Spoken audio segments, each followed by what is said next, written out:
안녕하십니까? 전 세계에 계신 CBN 청취자 여러분, 하나님의 말씀으로 사랑과 행복을 전하는 기도력 방송의 조용민 인사드립니다. 오늘은 7월 21일 목요일 경솔함입니다. 주제 말씀입니다. 보라, 내가 너희를 보냄이 양을 이리 가운데로 보냄과 같도다. 그러므로 너희는 뱀같이 지혜롭고 비둘기같이 순결하라. 마태복음 10장 16절 말씀입니다. 찬미가 363장 어려운 일 당할 때 이 찬미 함께 부르시고 아침 기도력 말씀 묵상하겠습니다.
오늘 기도력은 우리가 경솔하지 않고 신중하게 예의와 기품을 잃지 않으면서 진리를 밝히는 방법에 대하여 이야기하고 있습니다.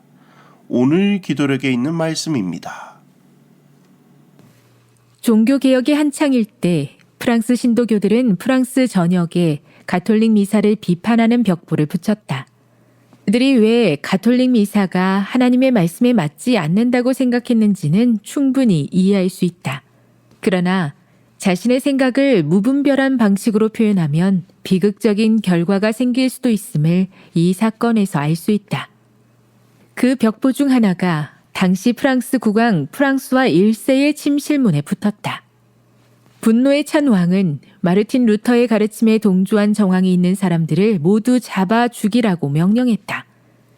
신도교들의 신학적 입장은 옳았지만 벽보 사건은 지혜와 전략적 측면에서는 그른 방식이었다.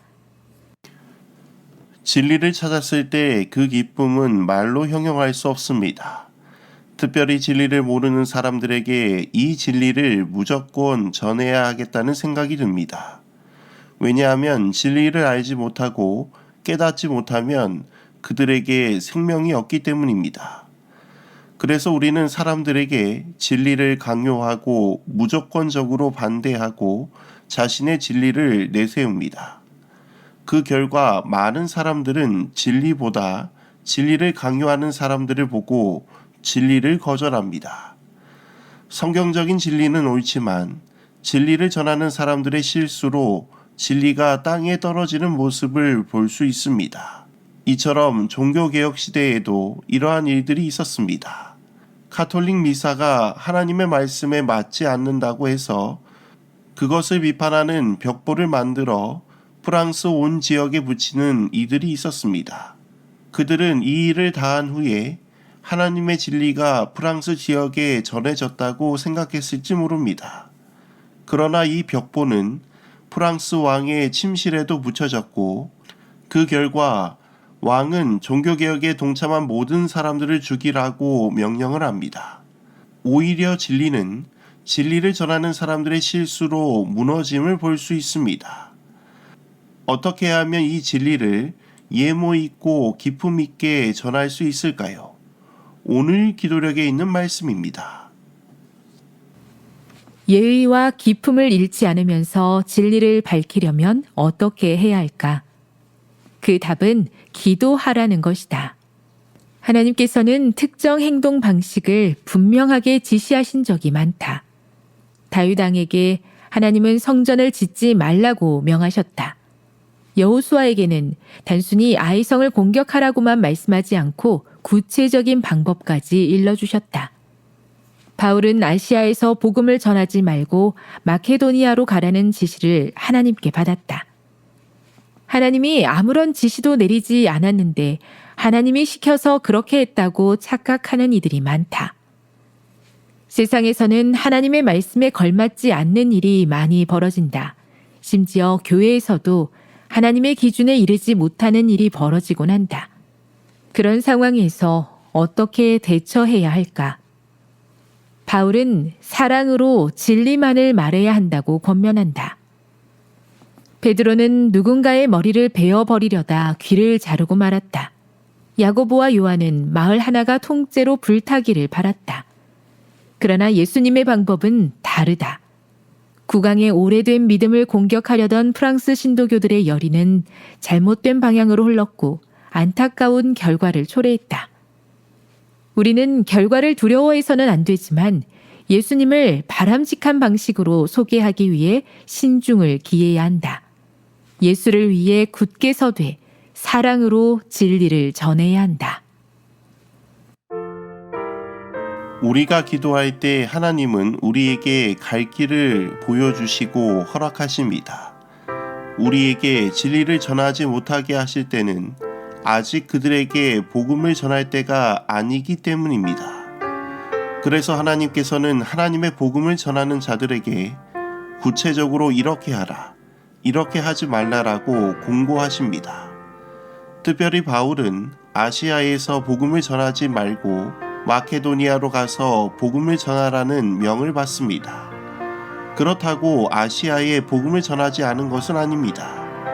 유럽에 복음을 전하고 나서 오랫동안 아시아 지역에서 바울은 복음을 전합니다. 세상에는 하나님의 말씀에 걸맞지 않은 일들이 많이 벌어집니다. 심지어 교회에서조차도 하나님의 기준에 이르지 못하는 경우가 허다합니다. 이러할 때 우리는 진리를 앞세워 비판하고 정죄해야 할까요? 오늘 기도력은 비판이나 비난 대신 사랑으로 전해야 한다고 이야기하고 있습니다. 특별히 바울은 사랑으로만 진리를 전해야 함을 이야기하고 있습니다. 사랑하는 성도 여러분, 진리를 전할 때 진리만을 전한다고 경솔하게 전하기보다는 그들에게 사랑으로 좀 더 바람직한 방식으로 진리를 소개하도록 신중해야 합니다. 왜냐하면 사랑 아닌 모든 것은 하나님으로부터 나온 것이 아니기 때문입니다. 그래서 예수를 위해 굳게 서되 사랑으로 진리를 전해야 하는 것입니다. 오늘 이 시간 사랑으로 하나님의 진리를 땅끝까지 전하는 우리 모두가 되기를 간절히 소망하며 말씀을 줄이도록 하겠습니다. 하늘에 계신 아버지 하나님, 오늘 이 아침 하나님의 말씀으로 하루를 시작하게 하시니 참으로 감사합니다. 우리가 진리를 전할 때 어떠한 마음으로 어떻게 전해야 할지 살펴보게 되었습니다. 진리를 앞세워 비난과 폭력을 사용하지 않게 하여 주옵시고 하나님의 사랑으로 눈물로 진리를 전하는 우리 모두가 되게 하여 주옵소서. 그리하여 하나님의 진리가 그들의 마음 가운데 새겨질 수 있도록 인도하여 주옵소서. 오늘은 천명 선교사 운동을 위하여 기도합니다. 천명 선교사 운동을 통하여 재림교회 영적 지도자들이 양성될 수 있도록 인도하여 주시고 그리스도의 살아계심을 땅끝까지 전하는 1000명 선교사들이 될 수 있도록 인도하여 주옵소서. 우리를 사랑하시는 예수 그리스도의 이름으로 간절히 기도드립니다. 아멘.